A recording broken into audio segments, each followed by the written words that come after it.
Hello to this video where I'm gonna show you features of my new mod, which I call UberMap, which is an extension or rather a successor of the Alerts Map mod. You probably know these views already, but in the UberMap mod you have a circle for your camera view, so you always know where exactly on this map you are looking at. The size of the circle doesn't actually tell you anything at all, it's just there in this size so you can easily make it out. You also will notice that it shows you units as well as if they're selected or not. And when you give them commands to move around, you will notice that it also shows the line of the commands. More about that in a moment. Additionally, you will have the feature to press space or another hotkey to open this kind of view, which completely disables the normal 3D world and shows you a big version of the minimap for the current planet, which shows you your units and your commands. And here you can see that you can make selection boxes normally and select units. This works pixel perfect, and you can click them or make boxes, and you can also give commands by right clicking. Normally when you right click you make move command, but you can also press A or, well, your hotkey for attack -A and click somewhere with left click, and if you hold press space, if you hold shift you can do it again and give commands like these. You also notice these lines are a bit, they're not straight lines, but they're sort of like, well, not straight. If you give a command to go somewhere up there, you will notice that it goes very weird. This is because it's correctly projected onto the planet, and this gives you an idea what it actually means to go from here to here on the planet. So this is a straight line on the planet, not this. Of course, for land units actually do not follow this path directly. They have to go like here somehow, then either go like this or go like this. Air units actually directly follow this path. Okay, additionally this system has camera controls. You can left click either of these or any other minimaps if there were more and make the big view move there. You can also use the mouse wheel and zoom in by one tick, and you can go wherever you want. So for example, I can move the mouse cursor here and make a tick in, and it will go here. And I can do it again to go back to my commander and back here and to the North Pole and to my base and to my base, and you see this works pretty fast. So this is a new way to navigate the solar system, and you by having a full overview of everything and then deciding where you want to go. Additionally, you might have already noticed these buttons here, which are the selection priorities. I think I'm gonna start building something to better be able to show it. Yeah, great. Basically, these priorities allow you to select what you want to build, what you want to select. So the default is that it only selects fighters, so if you make a big selection box, it will select all fighters inside of that and not workers.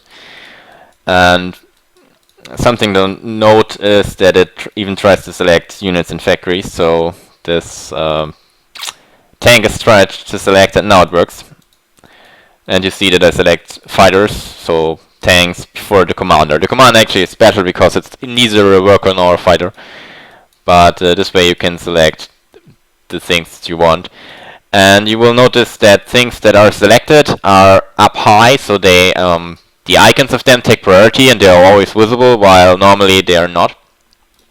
You can, however, change the icon ordering, so if I had orbital units, I could select all orbital and it would show all orbital units on top of everything else. So orbital would take priority and you would see all your orbital units, while if you don't want to care about orbital and you are more bothered about land, you can select all land and it will show you land units on top of everything else.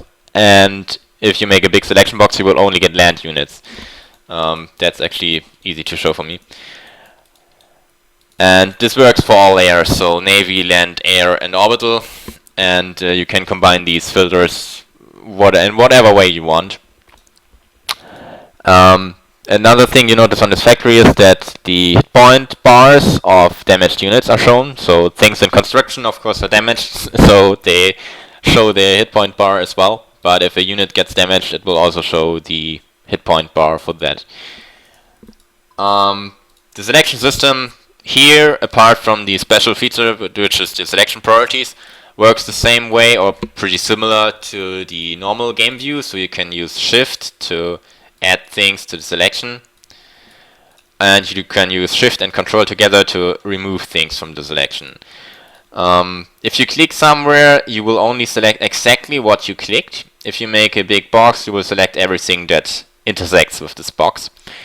Now I have an air unit and can show you what happens when I select I want only air units and nothing else. I will get only the air units.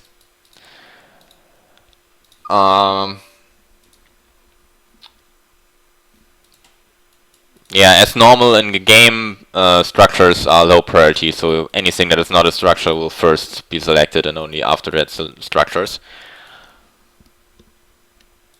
So something to know about the mod is similar to others minimap. It requires you to have prior knowledge of the maps, so there is some data that it needs to have before you play for the map. The mod comes preloaded with a lot of data for a lot of typical maps that are available in the game or in some mod map packages you can find.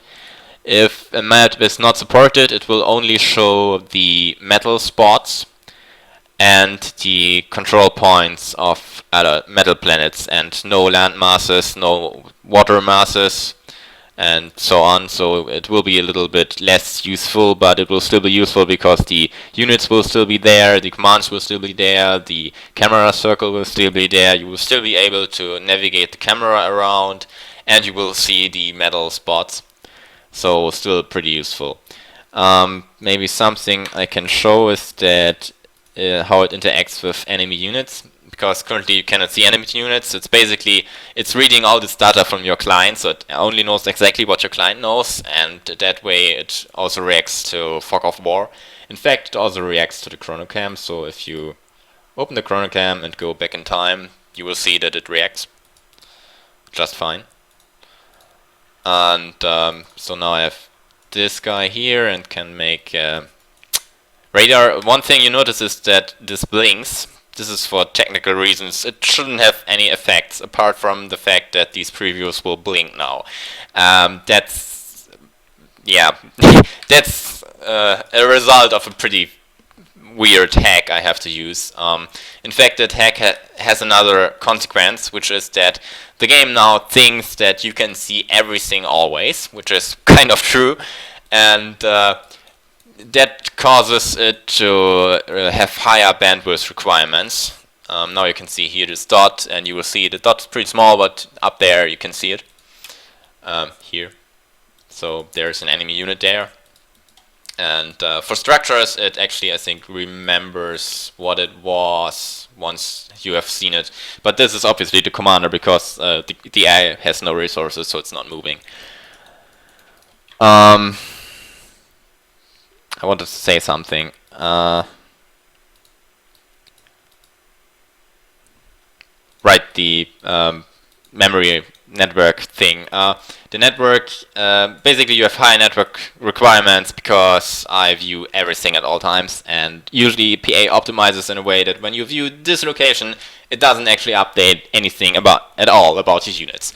So now it will update everything always. I've done tests with 1,000 units and it worked fine for me, but if you have more than that, or if your internet connection is weak, then it might start to lag in a typical way where units make jumps. Yeah, that's something I cannot work around because I need the unit positions at all times, sadly.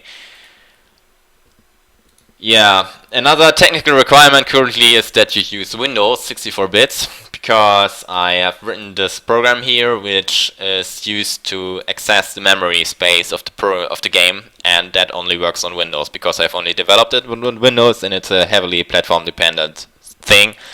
You will need this program here to run at all times while you play. If you don't have this program, it will only show the maps, but it will not show the units or the camera locations and stuff like that, because that's all queried from this program via a web service. In fact, you can see here is the typical main URL of the web service. You can go there and have a look at it if you want what it actually does.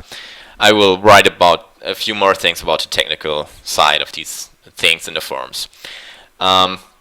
This program works in a way that you just have to start it, and then you can play, and you can restart PA, and so it doesn't matter at all. You can quit PA, restart it. As long as this program is running, it should work. If not, please report it in the forums. This is a very unstable way of modding the game, so it might sometimes have troubles. Currently, it supports the PTE version as well as the current stable version. Upcoming patches probably will break this program and will require patches of varying complexity. We will see about that. Yeah, another thing to know is that you can do a few configurations for this. You can hold Alt the same way you could in the Alerts minimap mod, and you can then rotate the planet. It's gonna store the setting. What you do not need to do is configure dot sizes or something like that, so it's all completely automatically determined. And in the settings, you will be able to find configuration for hotkeys, UberMap, keyboard UberMap, and here's hotkeys. This is a default hotkey for toggling the map, which is space. I'm not quite sure if that's a good idea or not. If you have a better suggestion, please tell me. These are the buttons for selection priorities that you can see here. So you can assign hotkeys to all of these buttons if you want, so that you can quickly switch between land and air or whatever you deem important. So you can quickly do selections for every fighter, or you could, well, whatever you want basically.